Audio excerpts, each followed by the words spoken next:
दुष्ट 4 प्रकार के प्राणी में चौथे प्रकार के प्राणियों का वर्णन। दुष्कृति की चौथी श्रेणी आसुरंग भावमाश्रिता अर्थात आसुरी सिद्धांत वालों की है। यह श्रेणी खुले रूप से नास्तिक होती है।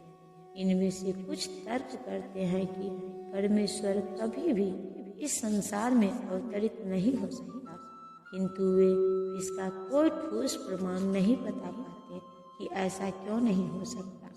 कुछ ऐसे हैं जो परमेश्वर को निर्विशेष रूप के अधीन मानते हैं, यद्यपि गीता में इसका उल्टा बताया गया है।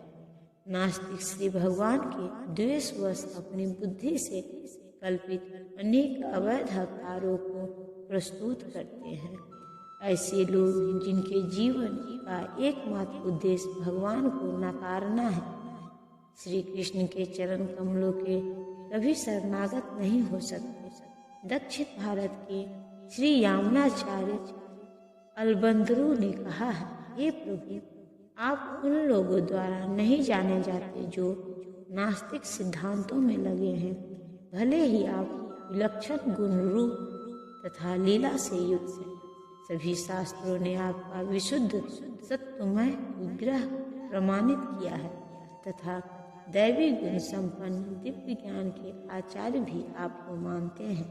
अतएव मूढ़, नराधम, माया वह ज्ञानी अर्थात भ्रमित, मनोधर्म तथा नास्तिक, ये 4 प्रकार के दुष्कृति कभी भी भगवान के चरण कमलों की शरण में नहीं जाते। भले ही सारे शास्त्र तथा आचार्य ऐसा उपदेश क्यों न देते रहे। हे भरत श्रेष्ठ, 4 प्रकार के पुण्यात्मा मेरी सेवा करते हैं। आर्त, जिज्ञासु, अर्थार्थ तथा ज्ञानी।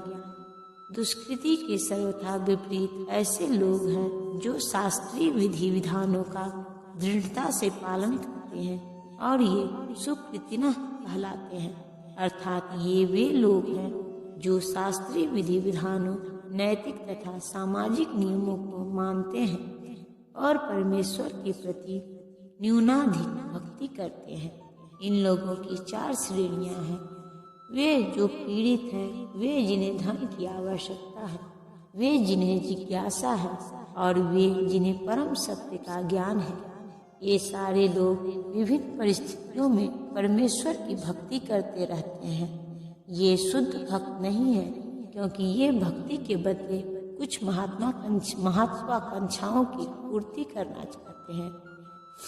शुद्ध भक्ति निष्काम होती है और उसमें किसी लाभ की आकांक्षा नहीं रहती।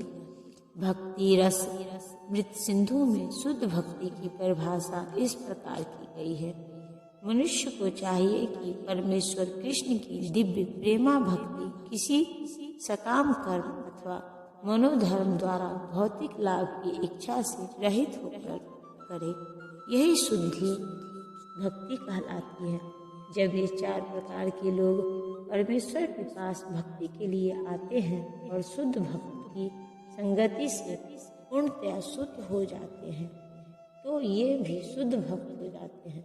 जहाँ तक दुष्टों का प्रश्न है, उनके लिए भक्ति दुर्गम है, क्योंकि उनका जीवन स्वार्थपूर्ण, अनियमित तथा निरुद्देश होता है। किंतु इनमें से भी कुछ लोग शुद्ध भक्त के संपर्क में आने पर शुद्ध भक्त बन जाते हैं। जो लोग सदैव सकाम कर्मों में व्यस्त रहते हैं, वे संकट के समय भगवान के पास आते हैं और तब वे शुद्ध भक्तों की संगति करते हैं तथा विपत्ति में भगवान के भक्त बन जाते हैं। जो बिल्कुल हताश हैं, वे भी कभी कभी शुद्ध भक्तों की संगति करने आते हैं और ईश्वर के विषय में जानने की जिज्ञासा करते हैं। इसी प्रकार चिंतक जब ज्ञान के प्रत्येक क्षेत्र से हताश हो जाते हैं, तो वे कभी कभी ईश्वर को जानना चाहते हैं और वे भगवान की भक्ति करने आते हैं। इस प्रकार ये निराकार ब्रह्म तथा अंतर्यामी परमात्मा के ज्ञान को पार कर जाते हैं और भगवत कृपा से या उनके शुद्ध भक्त की कृपा से उन्हें साकार भगवान का बोध हो जाता है।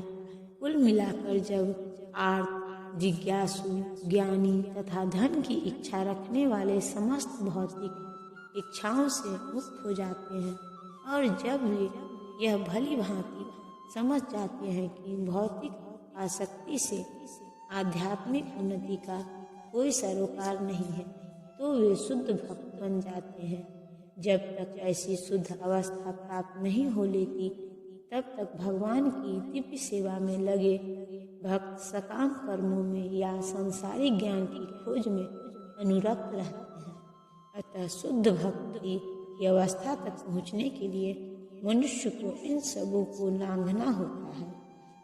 इनमें से जो परम ज्ञानी है और शुद्ध भक्ति में लगा रहता है वह सर्वश्रेष्ठ, क्योंकि मैं उनसे अत्यंत प्रिय हूँ और वह मुझे प्रिय है। भौतिक इच्छाओं के समस्त कलमश से मुक्त आर्त, जिज्ञासु, धनहीन तथा ज्ञानी ये सब शुद्ध भक्त बन सकते हैं, किंतु इनमें से जो परम सत्य का ज्ञानी है और भौतिक इच्छाओं से मुक्त हो जाता है वही भगवान का शुद्ध भक्त हो पाता है। इन चार वर्गों में से जो भक्त ज्ञानी है और साथ ही भक्ति में लगा रहता है वह भगवान के कथनानुसार सर्वश्रेष्ठ है। और ज्ञान की खोज करते रहने से मनुष्य की अनुभूति होती है कि उसका आत्मा उसके भौतिक शरीर से भिन्न है। अधिक उन्नति करने पर उसे निर्विशेष ब्रह्म तथा परमात्मा का ज्ञान होता है। जब पूर्णतया शुद्ध हो जाता है तो उसे ईश्वर के नित्य दास के रूप में अपनी स्वाभाविक स्थिति की अनुभूति होती है। इस प्रकार शुद्ध भक्त की संगति से आर्त, जिज्ञासु, धन का इच्छुक तथा ज्ञानी स्वयं शुद्ध हो जाते हैं। किंतु प्रारंभिक अवस्था में जिस व्यक्ति को परमेश्वर का पूर्ण ज्ञान होता है और साथ ही जो उनकी भक्ति करता रहता है वह व्यक्ति भगवान को अत्यंत प्रिय होता है। जिसे भगवान की दिव्यता का शुद्ध ज्ञान प्राप्त होता है वह भक्ति द्वारा इस तरह सुरक्षित रहता है कि भौतिक कलमश उसे छू भी नहीं पाते। निसंदेह ये सब उदार चेता व्यक्ति हैं, किंतु जो मेरे ज्ञान को प्राप्त है उसे मैं अपने ही समान मानता हूँ। वह मेरी दिव्य सेवा में तत्पर रहकर मुझे सर्वोच्च उद्देश्य को निश्चित रूप से प्राप्त करता है। ऐसा नहीं है कि जो कम ज्ञानी भक्त है वे भगवान को प्रिय नहीं है। भगवान कहते हैं कि सभी उदार चेता है, क्योंकि चाहे जो भी भगवान के पास किसी भी उद्देश्य से आए वह महात्मा कहलाता है। जो भक्त भक्ति के बदले कुछ लाभ चाहते हैं उन्हें भगवान स्वीकार करते हैं, क्योंकि इससे स्नेह का विनिमय होता है।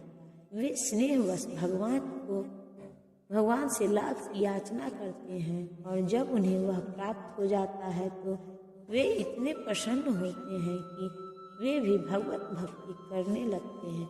किंतु ज्ञानी भक्त भगवान को इसीलिए प्रिय है कि उसका उद्देश्य प्रेम तथा भक्ति से परमेश्वर की सेवा करना होता है। ऐसा भक्त भगवान की सेवा किए बिना क्षण भर ही नहीं रह सकता। इस प्रकार परमेश्वर अपने भक्त को बहुत चाहते हैं और वे उससे विलग नहीं हो पाते। भक्तगण सदैव मेरे हृदय में वास करते हैं और मैं भक्तों के हृदय में वास करता हूँ। भक्त मेरे अतिरिक्त और कुछ नहीं जानता और मैं भी भक्तों के अतिरिक्त कभी नहीं भूलता। मेरे तथा शुद्ध भक्तों के बीच घनिष्ठ संबंध रहता है। ज्ञानी शुद्ध भक्त कभी भी आध्यात्मिक संपर्क से दूर नहीं होते, अतः वे मुझे अत्यंत प्रिय हैं।